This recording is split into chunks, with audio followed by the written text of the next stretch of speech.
would you like to have an engaged young person audience? Probably should sex it up a little bit. He's like, you're not reaching the Gooner audience properly. Look, makes my dick sad. That's all I gotta say. Well, I'm sorry to hear that.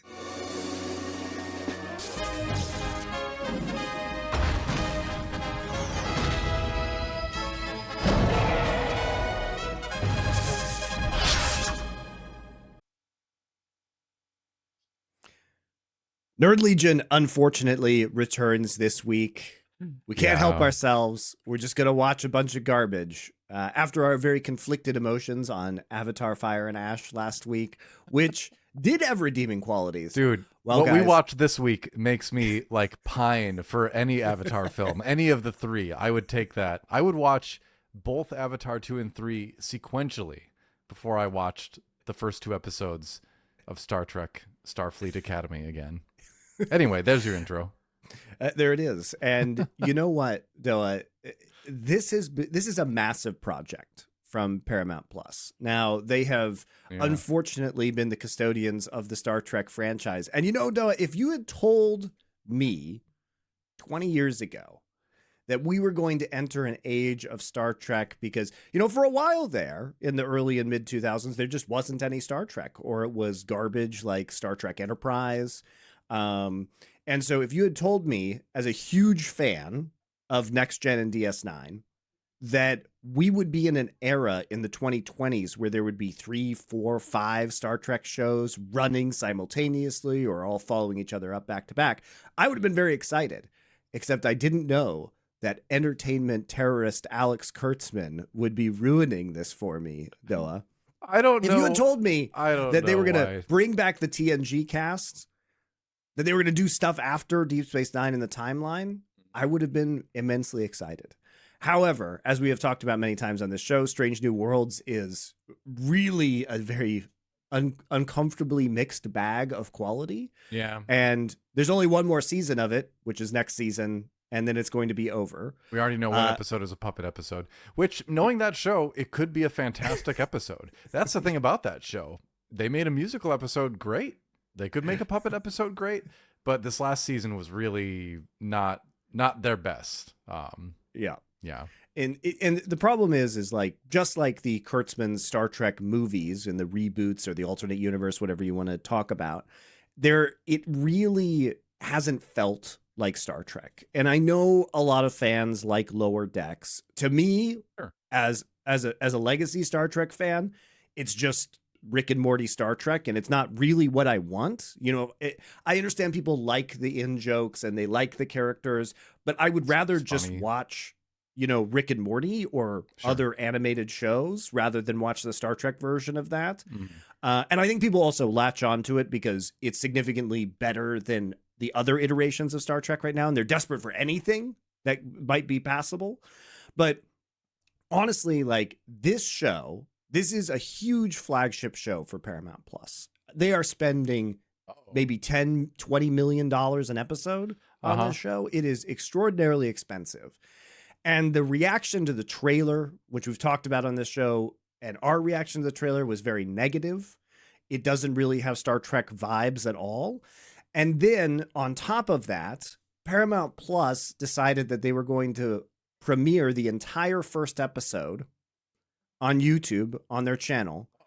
It had 1,300 concurrent viewers for the premiere, which, by the way, this is something that they marketed really aggressively. Hey, guess what, Monty? I feel like this is where I need to cut in and say that you and I have both been on dozens of streams with multitudes more viewers than 100, that, by the way, 200, with much less marketing and budget. But dare I say, and I say this as a humble Midwesterner, much more quality. That's right. I mean, as esportscasters, we've been, had many hundreds X concurrent viewers on broadcasts that we've been on. As of today, the Star Trek episode still has under 200,000 views. It's been out for 6 days. To put this in context, DoA, so Nerdrotic, when they put out a live stream of a stationary Spock action figure Oh no. Okay. right after this live stream came out on Paramount Plus that had 1,300 concurrent viewers, All right. and it tripled the audience of the Okay. premiere. I mean, there's like a novelty factor there too. There's sort of like a we want to get them kind of. I think there's extenuating circumstances there. What I would put up against this that is more damning than that, in my opinion, is something like the Red Letter Media review of Star Trek Deep Space Nine Season 1, Part 1, that came out like just hours after this premiered, and is currently sitting at a little over 700,000 views. So, easily more than doubling it. So I think if you, so the point of, I can't do math, but the point is, the main point is, it is very clear what Star Trek fans like, and it is not this. And yes, you may say we're trying to bring in a new audience, we're trying to modernize a franchise. But again, like we said a million times, if you alienate those original fans, the people who would be your greatest spokespeople, you are doomed to fail. And here we see another prime example of that. And, Star Trek Section 31, the movie was incredible trash. And we talked about it on an episode on this show. Yeah. There's a lot of fingerprints of that on this content, unfortunately. And you might say, oh, well, the premiere on YouTube doesn't matter. How did it do on Paramount Plus itself? Well, it started okay. In the US, it was number 3 on Paramount Plus the day it was released. But 4 days afterwards, it was 10th. And now it has completely dropped off. So for a show that is supposed to be generating huge viewership, and who was watching it, DoA? Well, it was us. And what are we doing? We're rubbernecking on the car crash. And that's what everybody else was doing too. And so, this has failed to spark any kind of word of mouth, any kind of sustained interest that people are going to continue watching the show. And it just really sucks because at its core, I feel like this is a good idea. And it's just the execution has been so garbage. And even the cast that they got, I mean, getting Holly Hunter and Paul Giamatti is excellent. I love these actors.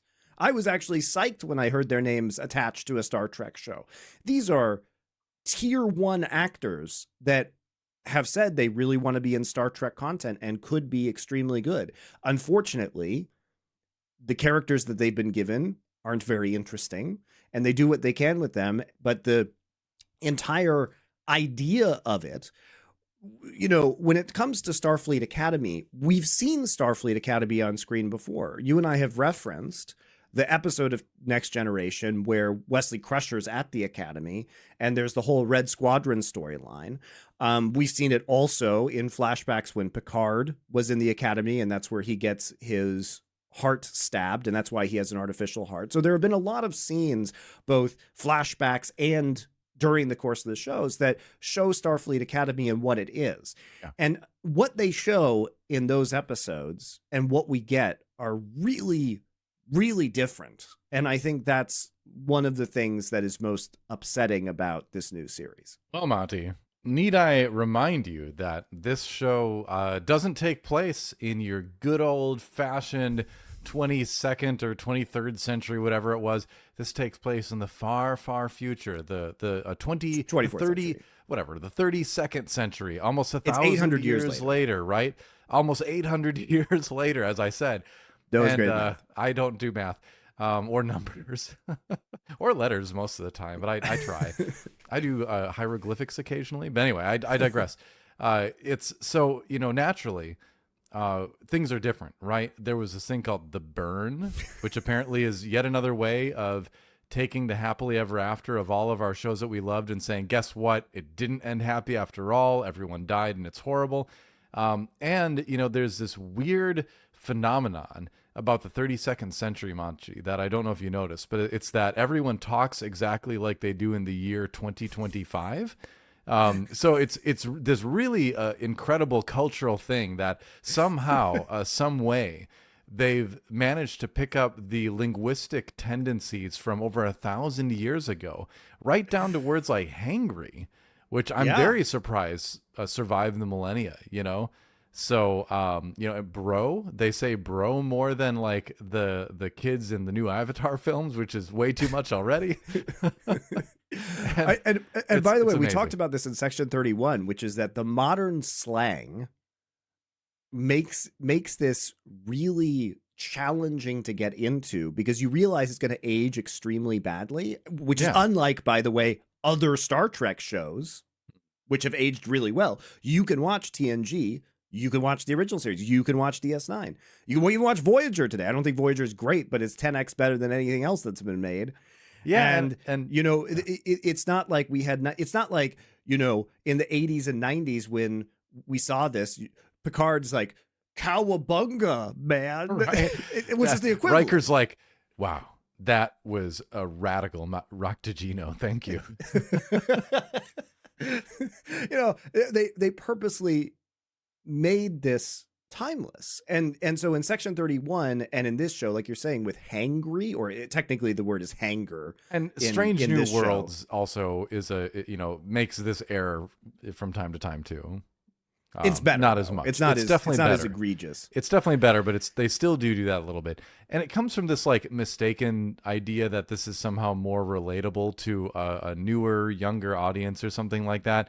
But all it does is it just kicks you out of the story. It kicks you out of the scenario that the show is telling you it's in. And it makes it look like a cheap stage play instead of something that's immersive, you know?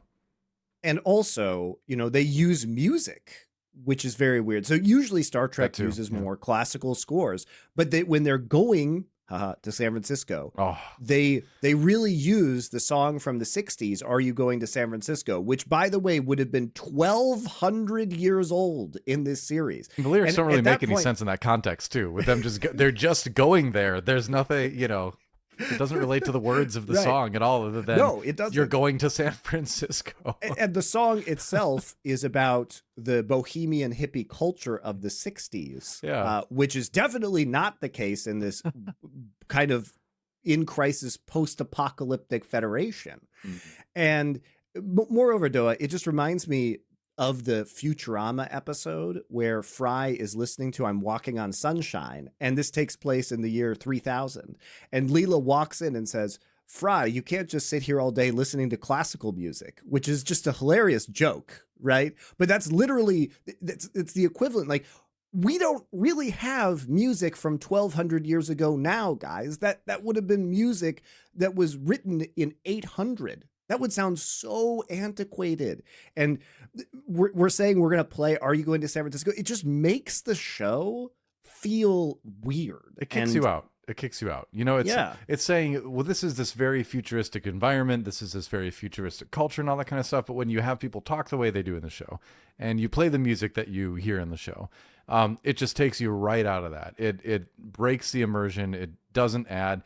The Willow show that came out and then was purged from all existence by Disney suffered from the same thing, where they decided to play a modern song at the end of every episode, which was just a bad idea. So this one does the same thing. But what bugs me more than anything, Monty, about that is that Holly Hunter's character is a Lanthanite who is an extremely old being, and so you even have an excuse if you wanted. I think they say she's part Lanthanite, which is why she's not as super old, but you could have just made her that old and be like, oh, I know this perfect ancient song for this occasion, and kind of turned it into like a little character moment or a joke. So they even had a way in the show to make it make sense, and they couldn't even figure that out. So I find that to be very telling about the show overall, is that you even had a way to explain it away in a story sense and make it work, and you didn't even bother. So yeah, and I think what's critical to understand if you're not familiar with Star Trek is what Starfleet Academy is. And we can say, okay, well, there was this thing called the burn, which, by the way, DoA, I don't know if you know this, but the burn is as follows. And I'm not shitting you. I don't know. It's from a trip to the future in Star Trek Discovery, and many ships run on dilithium warp cores, right? Yeah. And I'm not shitting you when I say this. An alien crying caused all dilithium to go inert everywhere simultaneously, and this caused all the warp cores to explode, which killed everybody on ships everywhere.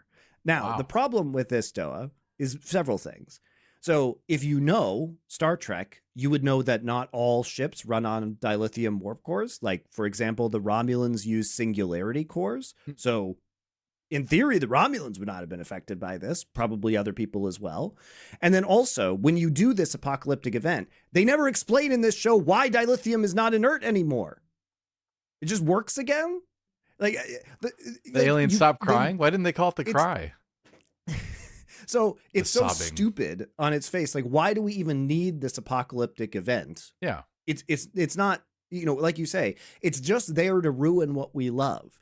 And at its core, what Star Trek has been is a utopian post-scarcity society. They've cured most diseases. Replicators are there to provide abundance. Money doesn't exist anymore. And what the Federation, what the Starfleet is in contrast with the Federation, and this is a theme that's explored very heavily in DS9, is that there has to be this military wing. And at its heart, Starfleet is also a diplomatic corps. It's a scientific research institute. It's many things. But in this democratic post-scarcity utopia, there has to be some military hierarchy because there has to be some level of order that operates strictly, and all militaries are pseudo-fascist by nature. You must obey the chain of command in order to function, right? And there is a very top-down dictatorship that is happening. And they are the protectors of this democracy, but they don't operate on those same rules, just like the American military doesn't operate on the same rules that the democratic society does. And it's really important to understand this because the model of these Federation starships is explicitly British naval ships from the 18th and early 19th centuries. And that is even in Star Trek Generations. At the start of the first TNG movie, they are on a ship pretending to be naval officers. And what does this mean? Well, you have to have this very strict hierarchy and command structure because you are on a ship and there can't be mutiny, there can't be chaos. Everybody has to understand where their place is because you're all alone in the middle of nowhere. And things can go wrong, and without this structure in place, things can go even more wrong, right? And so when we look at Starfleet as an entity, like it's a sense of dignity that exists. This is an aspirational, especially for men, I would say, something to aspire to. It's the best of the best, right? Who are figuring out problems. They're thinking on their feet. There is a sense of composure. There's a sense of decorum. And so when this show does things like have Holly Hunter characters, Captain Ake, just like lounging with her feet up on a chair on the bridge, it really just strips away all of the vibes and all of the character that has been built up around what being a Starfleet officer is. I think, and it's weird. The response that the people who made the show would probably tell you is, well, this isn't that Starfleet. That Starfleet exploded. This is the new era where we're trying to rebuild, and we're going to do it with laughter. But you can't run ships like this, DoA. For hundreds of years of human history, ships have not run this way for very specific reasons. But what if you just made it a teen high school comedy? Look, okay, DoA, let me, as I said earlier, I think the concept of this show is good. I am actually weirdly down with the Star Trek Magic School Bus concept that they're trying to like float here. Yeah, conceptually, I don't have a problem with that either. I agree. I don't hate it. Sure. I don't hate Harry Potter get sorted into your career track Magic School Bus spaceship going all over while kids learn. I actually don't hate that. I was ready. I really did want to like this because of that. You know, I really came into it hoping that it would be good, you know? But the thing is that when we look at what Starfleet Academy has been and what this show should be, the problem that we run into is that Starfleet Academy, the cadets have put themselves in danger in the past. Picard got into a fight and got his heart stabbed. Wesley Crusher was in trouble with Red Squadron, who was doing dangerous maneuvers and putting cadet lives in danger. What doesn't happen is that even though these are the best of the best, they're still young people who are learning and making mistakes. They're late teenagers, early 20-somethings. They are not in positions that seasoned Starfleet officers are in. They're not in battle. They are not at diplomatic summits standing there affecting galactic diplomacy, which is insane that they would have this Beta Z conference Our future, Monty. Where the Betazoids are trying to rejoin, to be convinced to rejoin Monty, the Federation. Hold on. And how would the Betazoids know that our children are the future if they didn't see the children?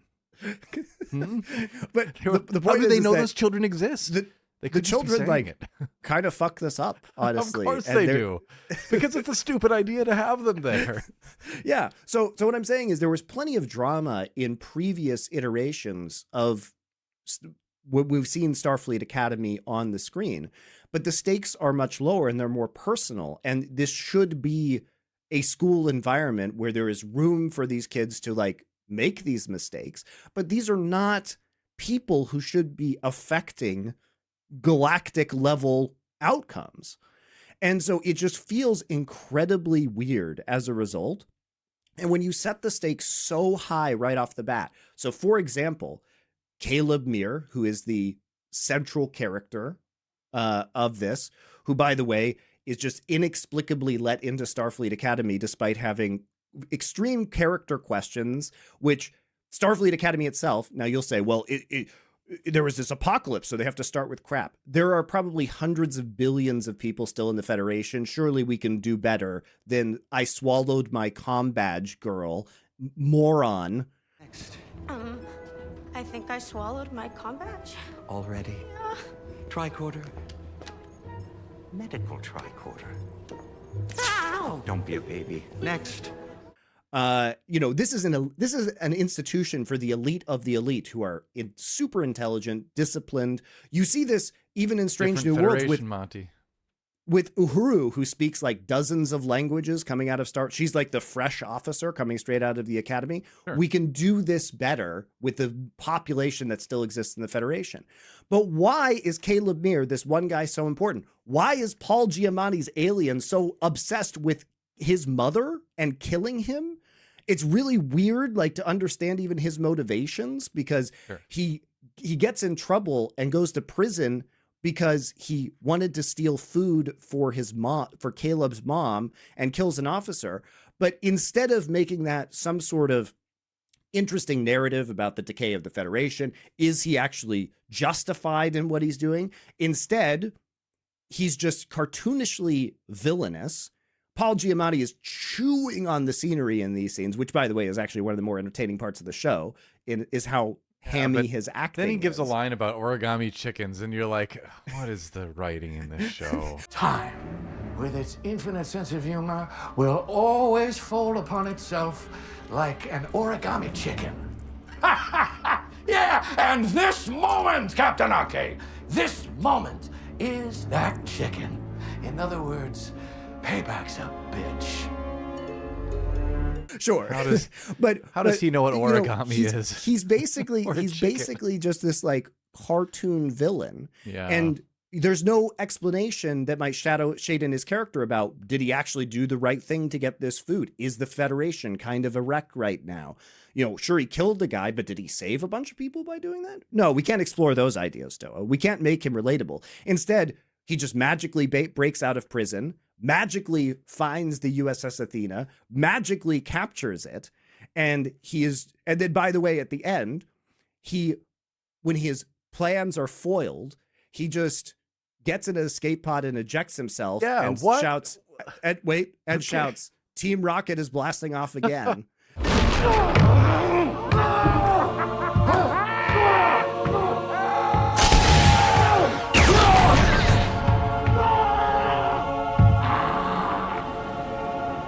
And there's no transponder.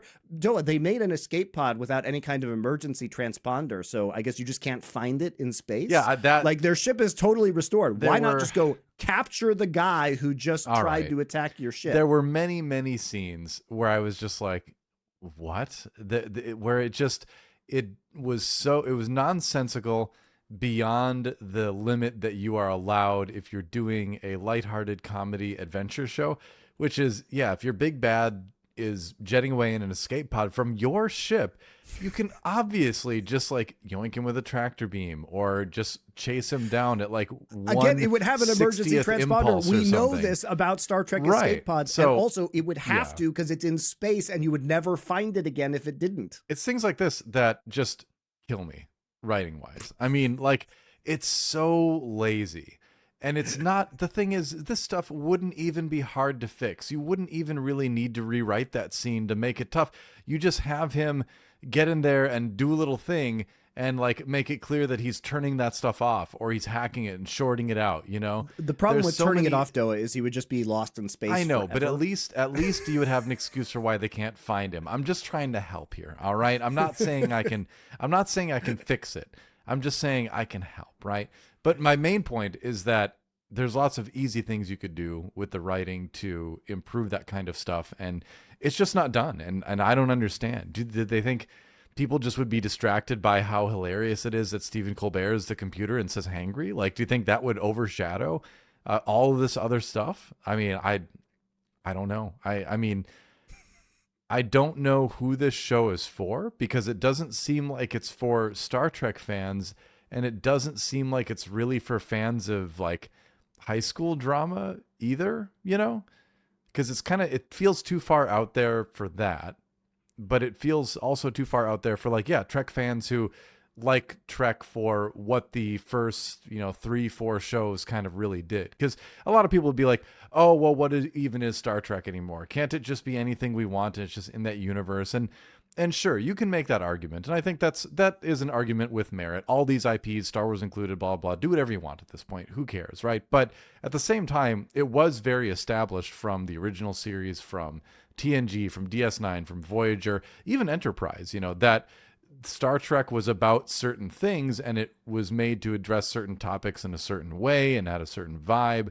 And so to just throw that all out the window has always just seemed like a strange decision to me, because especially still to this point, to this day, they're still doing it when it's pretty clear that that hasn't worked. Like, it hasn't, I don't think any of this new Trek stuff has grown the fandom. I think if anything, it's pushed people away. I guess I'd like to be able to see the numbers. That's probably impossible. But like, I don't think the Star Trek fandom got bigger because of the vibe of new Trek, and I would wager that if they did what worked, but took a more modern approach to it, talked about more modern issues, which all the old shows did in a way, I think you'd have more success, but who am I to say? I think what attracted a lot of fans to Star Trek was the aspirational qualities and the class and the intellectual rigor of the show. I mean, DS9 holds up today because it is still really relevant. So, for example, there are themes in DS9 about what does it mean to be a terrorist versus a freedom fighter? What is the intersection and collision of science versus religion, particularly as the Bajoran religion is basically proven to be real? And how do we interact with these beings that we understand, we're starting to understand scientifically, but the Bajorans maybe understand them better through a religious lens. I mean, there's really interesting conversations in DS9, and these are eternal conversations. And there is nothing that is brought up in these episodes that is remotely interesting philosophically. And I think that is really a big disappointment. So you kind of kill the class of Starfleet and the decorum of Starfleet in this. You kill the aspirational qualities because there's just idiots who are in Starfleet Academy. You kill the lore because the burn is stupid, but also because you introduce things such as the first officer on the Athena is a Jem'Hadar woman. Now, that's not possible, like, according to the lore that we know. In 800 years. Basically, no, it doesn't make any sense, DoA. And they have to explain it. And unfortunately, in a world where we get 10 episodes of Star Trek a season, they're going to have to devote a lot of time to explaining it to make it make sense. And it's going to take a lot of, story power. Isn't she half Jem'Hadar half Klingon? Is that the yes, the thing? but that doesn't matter. So here's why it doesn't matter. So the Jem'Hadar in Deep Space Nine, for those of you who don't know, are clones, and they are made as soldiers of the Dominion and of the Founders, who are the leaders of the Dominion in the Dominion War. So these beings are cloned. It is said explicitly in Deep Space Nine there are no females. It is said explicitly they don't mate. They are addicted to a drug called Ketracel White to keep them under control. Yeah. And when the Dominion War is over, what you would assume would happen is that the Federation would say, please stop making Jem'Hadar. These are extremely dangerous things that are artificial and don't need to exist. Furthermore, Jem'Hadar only live about 8 years because they don't need to live longer because they're just shock troops that are sent into battle. They're extraordinarily violent. The only thing they care about is killing. So there is no reason for these things to exist 800 years later. They would have been immediate. They're abominations in the first place. They are actual fake life forms that are drug-addled and only made to murder. So why do we have one 800 years later? These are incredibly dangerous bioweapons. And this would have been immediately stomped out when the Dominion lost the war and the Founders' planet was basically taken over, right? So, it's like, why do you have this? Because there is no reason to have this woman be half Jem'Hadar. You could make up a new alien. You could have her be anything. Or just have her be Klingon. She could be the exact same character. Sure. Yeah. Sure. I mean, so why? You don't need to do this. Why are we doing this? I mean, because I actually think the only purpose this serves is to enrage fans like me, DoA. That's the only purpose. I think that is the reason. And I think she is one of the more entertaining characters in the show, too. The actress is really good, to be fair. Honestly. Yeah. I actually kind of like that character. First year, were you instructed to jettison your gear? No. Who do you think you are speaking with, boy? You are in the presence of Laura Thok, daughter of Ashmeret, from the Klingon house of Dakhatash and the Jem'Hadar lineage of Kabaj. Your only reply is no, cadet master. Sorry, cadet what? Lower deck latrine duty, 6 months as interspecies vomit monitor, and 200 push-ups. Now! I said now! Right now! As you guys can tell from this review, Starfleet Academy stinks. So maybe the writers, the directors should have applied some Mando to this terrible show, because that would have prevented the stink from ever starting in the first place. Mando is a whole body deodorant. That means you can use it anywhere you like. Stick deodorant can be used, and the cream tube deodorant, which is kind of like a lotion. You can rub it in your armpits, your grundle, your feet, your butt crack, wherever you're going to put it, wherever you might have a little body odor, Mando can help you. It comes in some great scents like bourbon leather, or my favorite, which is clover woods. They also have a variety of other products, including deodorant wipes. So if you're outdoors or you're sweaty and you don't have time to get a shower in, just wipe down your pits and you will be smelling and feeling fresh. So guys, of course, you guys can head over to shopmando.com. And for a limited time, new customers get 20% off site-wide with our exclusive code. Use code NERD, N-E-R-D, at shopmando.com for 20% off site-wide plus free shipping. Helps us a lot, guys, especially if you mentioned that our show Nerd Legion sent you. Mando is a great product. You can get soap. You can get body wash. Anything in the sense that you like, and it helps control body odor all day so you don't have to worry about it. In the new year, you guys can mix up your hygiene routine and support Nerd Legion while you're at it. Thanks a lot to Mando. And like for me, I'm not bothered by that kind of stuff because I just don't care enough about Star Trek to be bothered by that kind of thing. But I do. But I know you do. But my problems with this show are more just from a straight up writing and entertainment standpoint, where it doesn't seem to know what it wants to be. It's no, but what I'm saying though is this leans into your conversation of who is this for? Yeah, exactly. Because you by making decisions like this, you really alienate the hardcore fan base. You really do. Because you and I we approach Star Trek fandom in different ways. Like you're an actual real big Star Trek fan. Yes. I like the old Star Trek shows, but I would never say I'm like a big Star Trek fan per se. I mean, Deep Space Nine is straight up my favorite TV show ever. Yeah, there you go. And I'm like, yeah, it's good. But cowabunga, dude! Did you see the Teenage Mutant Ninja Turtle show in the 90s? No, I mean, but yeah. So we even can approach this from two sides of the fandom, right? Where I just like the old Trek, and I think the universe is kind of cool. I think the ships look cool, whatever. So I'll give it a try. You just really love Star Trek. You get deep in the lore and all that kind of stuff, and both of us are finding different reasons why this show isn't working so far. And I mean, I don't like it for the same reasons you don't like it too. right, I'm forgiving, you've just got man. Like, additional dislike, I guess. I'm not here to say Star Trek can't evolve. I think objectively, I like Deep Space Nine. Deep Space Nine is pretty far from Gene Roddenberry's kind of utopia, because they start doing things in Deep Space Nine, like showing the Federation is corrupt, which, like, Gene Roddenberry didn't want that shit. Like, Yeah. Section 31, not the movie, like the actual organization in Deep Space Nine.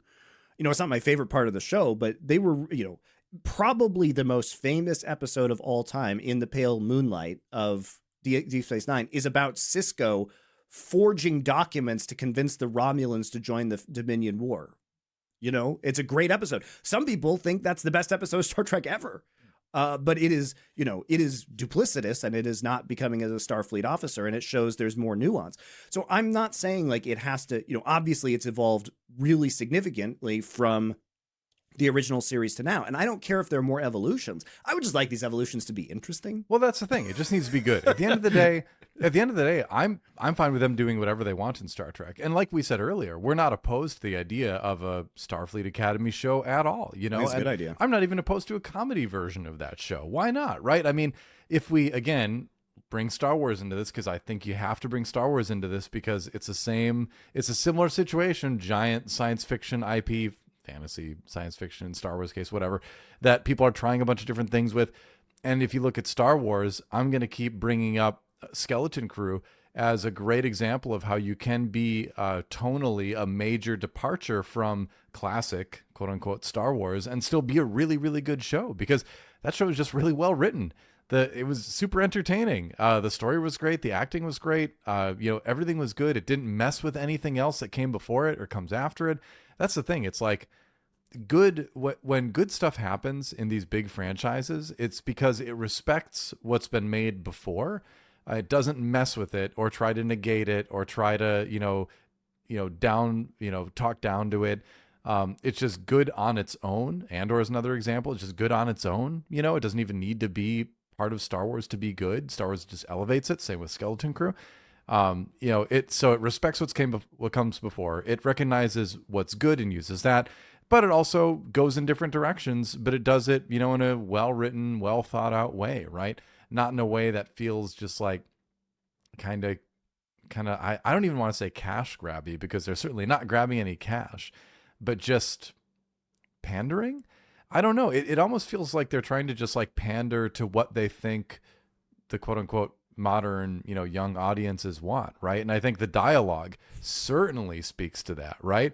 But does it really? I don't know. If you are a young person, if you're in your 20s or something like that, do you love this? If you're Gen Z, yeah, like is this authentic? Does this grab you, or is this just like mega like hello fellow kids, I mean, they literally have a me. Klingon named Jaden, who has a contemporary name, which is like I incredibly know. cringe. And you could tell the people that name were like, hee hee hee, it sounds Klingon, but it's just a name from 2025. Ha ha ha, his name is Jaden the Klingon.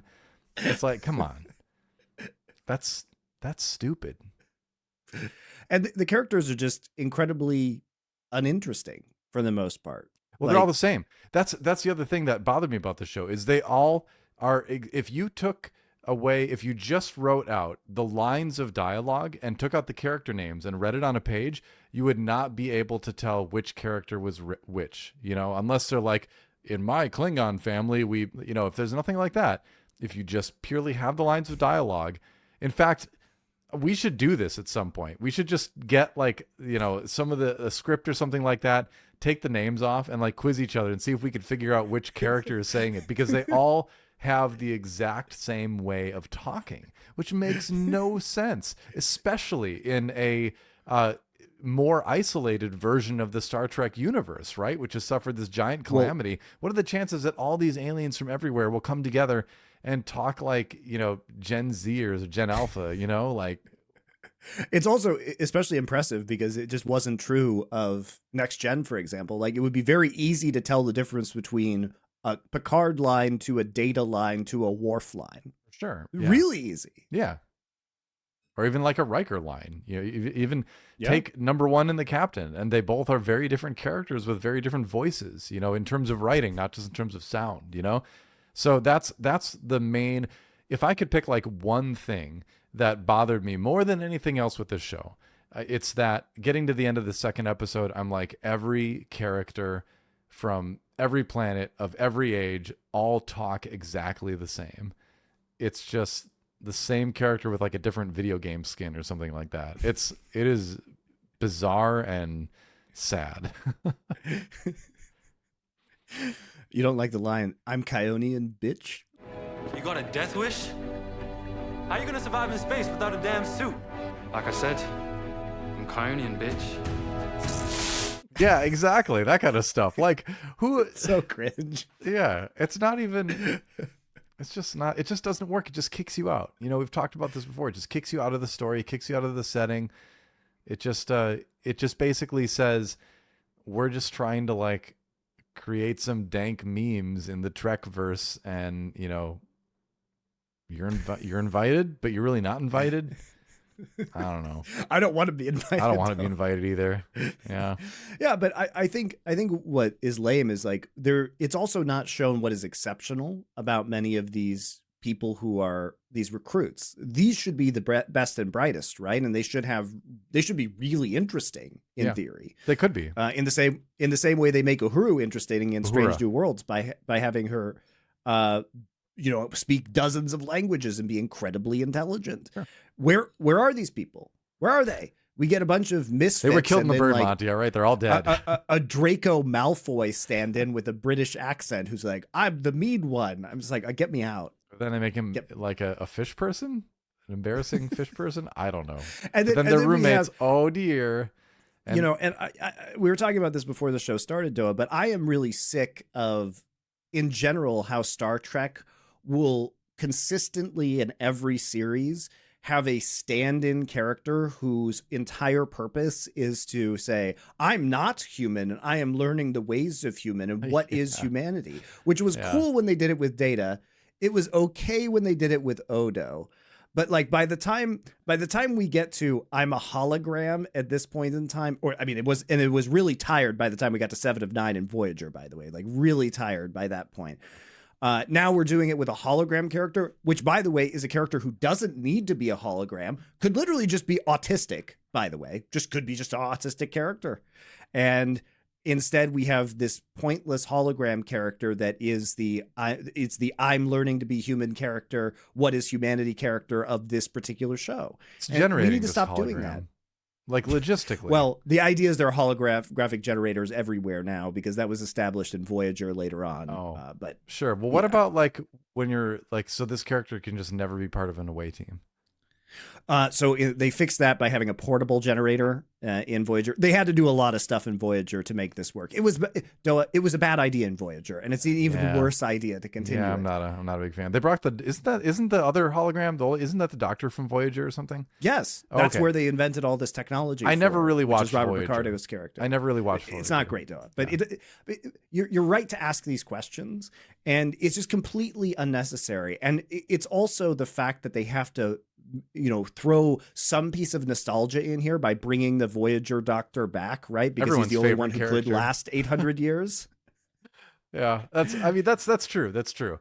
Oh, they do have the other character that came from the 22nd century or whatever it is. I was wondering if she was like another, I forget what teacher she's like Defense Against the Dark Arts or something, I think. But like potions maybe. But like, is she from like a previous show or something too? I don't recall. Okay. I don't know either. But in any event, like what this show is doing, even in isolation, is boring because the characters themselves have no motivations. There isn't anything interesting or really extraordinary about the characters that are presented. We get a lot of, by the way, though, I'll start this segment called "Why Does Star Trek Make My Dick Sad?" Oh, right no. now, Oh, which is okay. okay. So we get ridiculously gratuitous shots of Caleb Muir's muscles. Very attractive man. Hey, I mean, he's built. What can I say? Well done. So Star Trek, historically, has featured attractive people. Even Strange New Worlds has some attractive Lon, for example. You know, they realized from the original series that it is important actually to sex it up a little bit, because this is, in fact, something that people Gotta watch get your with their Rikers in eyes. there, you know, yeah. And so my question is, why do we have gratuitous Caleb muscle scenes, but there are actually zero attractive women in this show? It's extraordinary. Oh, I don't know if I'd agree with that per se, but I Who's attractive, Noah? the Betazoid girlfriend or whatever it is. That's true. Okay, although fair she's kind of like, she feels like she's sort of a Deanna Troi stand-in, and I know she's Betazoid, but they really pick someone who could be like, hey, this is Troy's great granddaughter or something like that, which is a little bit too on the nose to be like, do all Betazoids look like this? But of the main cast, Doa, who are not guests, I mean, like there's no denying. Are we playing that if you like look at Hot the or Not history of with Star the, Trek, with the crew of the Starfleet Academy? yeah. So Do people even remember that website? I'm dating myself now. but if you look at like you start with characters in original series, you know, we can say, well, those 60s miniskirts were questionable in a military vessel. True. Yeah. But very that wasn't practical. the point. Then we go into TNG, like there's no real reason for Deanna Troi to dress that way on the bridge. Yeah, that did get awkward at times, but I'm just saying, Terry Farrell as Dax in DS9, Jerry Ryan as 7 of 9, T'Pol in Enterprise. I mean, they have made very specific efforts to have attractive people on screen. like every in these TV shows. show ever made, basically. Yeah. It's almost like it's an important part of a visual experience, though. Yeah, I mean, generally, and I think this is a pretty objective human statement, that most people would rather look at attractive people than really ugly people. And I'm not saying that anyone on the show is really ugly. I'm definitely not saying that. And I would not say that anyway, because I would never go after a actor like that. But I don't know. I mean, that stuff doesn't really bother me, to be honest. I don't really care too much about it. I do find it to be an interesting decision because of the reasons you just stated, that generally you want attractive people on your show. It's also because it's but they supposed to don't be a all need teen. It's supposed to be a teen drama. Yeah, that too. That's a good point. That's a good point. Let's just look at this. Let's just look at this differently, Doa. Uh-huh. What has been a popular teen drama recently? Euphoria on HBO. You say so. I haven't watched that. Look at the cat. I'm just saying, our editor can put this in. Look at the cast of Euphoria. Just look at it. All right, I'm gonna Google Euphoria. You know, cast. the whole thing Euphoria about these teen dramas, like cast. it. By the way, it literally has Sydney Sweeney in it. Who, look, she's not my cup of tea, but she's many people's cups of tea. Oh, like, they're trying. from Madam Web, right? I remember her. So my point is that teen dramas historically in every genre, not just science fiction, up to literal present day, being sexy is part of that. Would you like to have an engaged young person audience? Probably should sex it up a little bit. He's like, you're not reaching the Gooner audience properly. Look, makes my dick sad. That's all I'm gonna say. Well, you know, I'm sorry to hear that. my sympathies. But I'm more but like I said, that's not as big of a deal to me. I do think it is an interesting choice, again, in a show filled with interesting / questionable choices. My big question for this show is, did someone say we should, in order to make the show work, we got to bring back someone from the past in Trek that everybody loves? Let's bring back Picard. And then someone was like, okay, and the intern accidentally brought back Robert Picardo instead. And they're like, no, not Picardo, Picard. But it was already too late. So it's like, well, I guess we'll bring back the Doctor from Voyager then. I think that's actually how it happened. And that's my Picard / Picardo sketch. I hope you enjoyed it. I worked really hard on that one.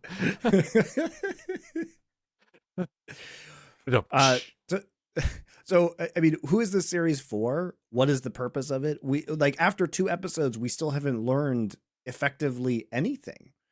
We had one episode which was a lot of exposition that took way too long, by the way, to set up characters we don't really care about, and situations that make no sense, such as why is everyone obsessed with Caleb Mears' mom? Like, the universe is going to shit, guys. The galaxy is in shambles, and we're caring about one woman that makes Captain Ake quit her job? Well, yeah, I mean, it really bothered her, I guess, when she did that thing in the first 5 minutes of the show, and then she, so there's a When unhealthy she obsession followed there. orders? Yeah, I don't know. It was a harsh time, but that is kind of the whole impetus for this. Why does Paul Giamatti's character care so much about Caleb and his mom? Maybe they were, kind of a thing. Maybe they were kind of an item. Maybe there's a romance there that will really, make the show pop. Sounds like something that I don't want to see. Why are we putting Michelle Yeoh in Section 31 and Holly Hunter in tight leather outfits? I was wondering that a little bit too, and I think Alex Kurtzman has a type. I think it's not a strange thing in itself, but it's a little bit strange how often it seems to pop up in things that he produces. And so I'll leave it there. You can draw your own conclusions, but it's happened enough times that it is starting to stand out a little bit. I don't know. Maybe this is his version of Tarantino's foot shots, but, like I said, I'm going to leave it there. You can draw your own conclusions. I just want to point out that this is a trend that seems to be happening in Trek things that he produces. And he directed the first 2 episodes of this show. So I do want to talk about maybe some of the things that we liked, Okay. Which will also then contrast them with things we didn't like inevitably, because we haven't even talked about the visuals yet. Yeah.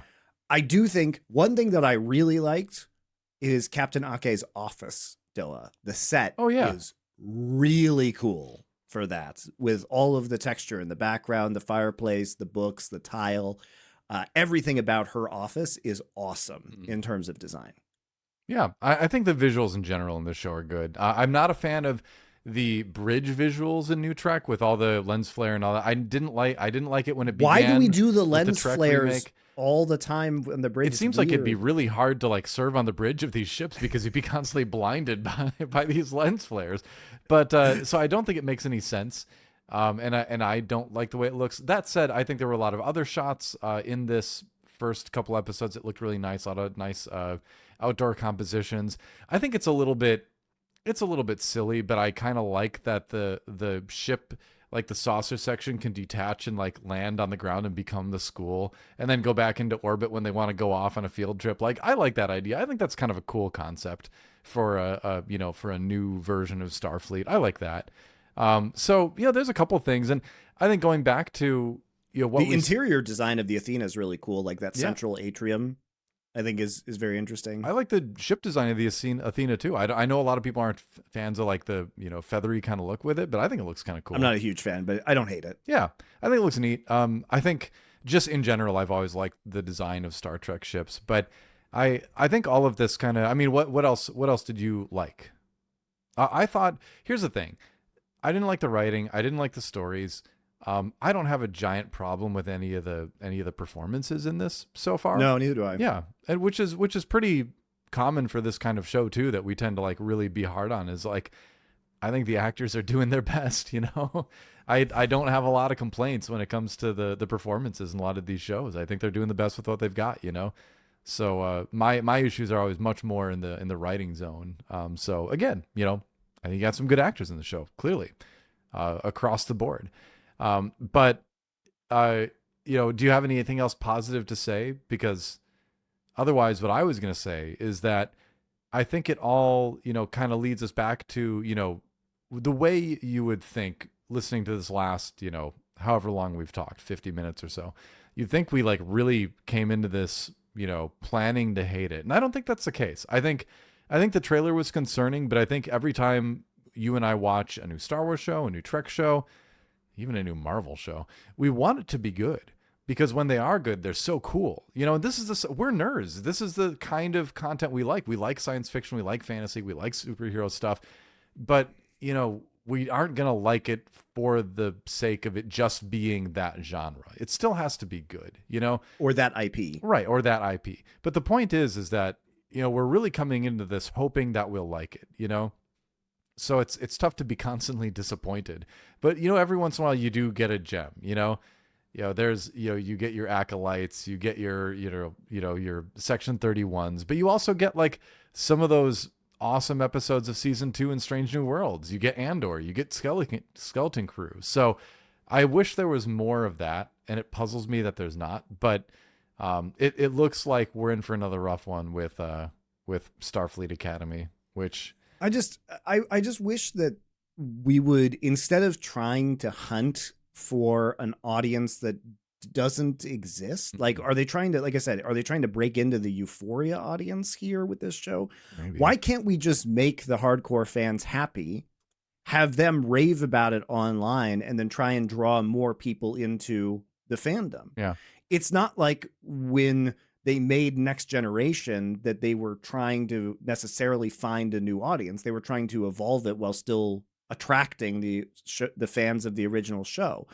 It's partially the way they marketed this, because I don't think Starfleet Academy is super horrible. I think it's just really boring. I think the truth is it's just boring. Yeah, that's it. At the end of the day, it is just kind of bland because all the characters sound the same. There's nothing really super engaging. It's all fairly cookie cutter storytelling. You know, there's just not a lot. There's not a lot there. I really think, like, why not just go back to the well that the fans like? There is still an extremely large following of people who watch Next Generation, who watch Deep Space Nine. I looked it up, and the Tig Notaro, who plays Jet Reno, was also a character in Star Trek Discovery. So they did. I thought she must be from somewhere. She was from Discovery. There you go. We didn't watch that. But, you know, why not just draw from the well of the things that people are like and are still watching, and try and engage those fans? Like, I feel like they're trying to just take these home run swings to see if they can make a cultural phenomenon instead of doing something safe.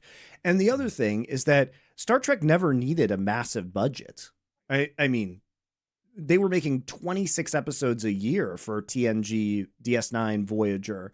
And sure, it was an expensive show for the time, but they were pumping it out too. And, you know, they had to build these sets and use them week in and week out and be creative. And the show just doesn't have to cost this much. Like, it just doesn't. You know, Star Trek relied historically on the strength of its writing and the strength of its characters and the strength of the philosophical scenarios into which they were placed. It wasn't a CGI action show. Very little action. Yeah. Even in the Dominion War arc in DS9, which was probably the most action heavy of the first, 30, 40 years of Star Trek, it was still relatively action light. Like, it wasn't. And by the way, this was effective storytelling, because by the time we did get to the fleet battles, which were happening very late in the show, everything had led up to that point. Yeah. It wasn't like there was a giant fleet starship battle going on every week. It was like, this is the battle that will decide everything. Yeah, and it's epic. And the thing is, I think you could hold up Game of Thrones and say they did the same thing, right? Where there were moments of violence here and there, but for the most part, that show was just dialogue, right? But they built up really well so that when the big moments of action happened, it was a big deal, you know? And it's kind of like what we would say back in like the esports casting days, right? Where it's like a newer caster is just screaming the entire time. And what I would tell these people is like, hey, if everything is hype, nothing is hype, right? So it's like, if everything is flashy and fast and loud and everything like that, then like it becomes very difficult to appreciate any actual important moments, right? So well, it's also like, I don't care if this Kionian character freezes to death on the outside of the ship, because he's just been a douche, and I don't know this character, so there is no. Because it would affect the other characters and have something actually happen. Real stakes. Yeah, there's no tension. There's no drama. You know, when we go into Deep Space Nine and we're at the end of the Dominion War and we spent 7 years getting to know these characters, and they're going into the epic battle, of which all of them might die if the Defiant is destroyed. There's real stakes that you wonder who the hell's going to die. Like, they killed Dax at the end of season 6, right? And sure, you guys can go into it. Killed. You know, Yeah, there, quote unquote. there were other reasons why they killed her outside of show reasons with the actress, Terry Farrell. But the point is that hit really hard because we had spent 100 plus episodes, 150 episodes getting to know this character. And so the stakes become real in these situations, right? And you can't put these characters in peril immediately. Like, there has to be, especially with Starfleet Academy, these are kids in a school. There has to be some sort of ramp up. You can't show us all these massive explosions and tell us that nobody died also. Like, we're not stupid, all right? When all that stuff happened, I was like, man, like, teachable moment, like hundreds of people just died. And then they're like, oh, there's some injuries, but no one's dead yet. And I'm like, what? Really? Also, they misused the word casualties, where he says there have been injuries but no casualties. All casualties are injuries. Are just people who can't fight anymore, which Yeah. includes the injured. So I Yeah. thought that was just fucking abusive language. They probably just don't know. they probably don't know. They probably didn't know. Whoever reviewed that script probably just didn't know, you know, or they did, and they thought that the people who were watching were too dumb to know, which is even worse. But yeah, so I mean, the first officer is literally a casualty in that situation because she's dying. Yeah. She's impaled by a sharp object. Yeah, exactly. So yeah, so I don't know what else. What more is there to say about this show? It's It's a show for nobody that costs tens of millions of dollars. But we can't get a show for real Star Trek fans that costs 1/3 this much for reasons. Noah, for reasons. This is why can't I just have a show that makes me as a traditional Star Trek fan happy? I don't need it to cost $10 million an episode. I don't need that. What if there was a show where we were co-captains of a starship? Like they couldn't And it's like Pacific decide. Rim, where we can't shoot the weapons without both doing it at the same time. Right. But it's kind of like we have to like tolerate each other, but we also have to like make this mission work, you know? And there will be zany catastrophes where we give conflicting orders. Yeah. And no one knows what to do. That's right. Yep. Or like it'll be like one of us has to do like I'm supposed to like do a juggling performance at like the science officer's birthday party, but like I get stuck in the turbo lift or something, and then you have to do it instead because the captain's expected to do it, but you don't know how to juggle.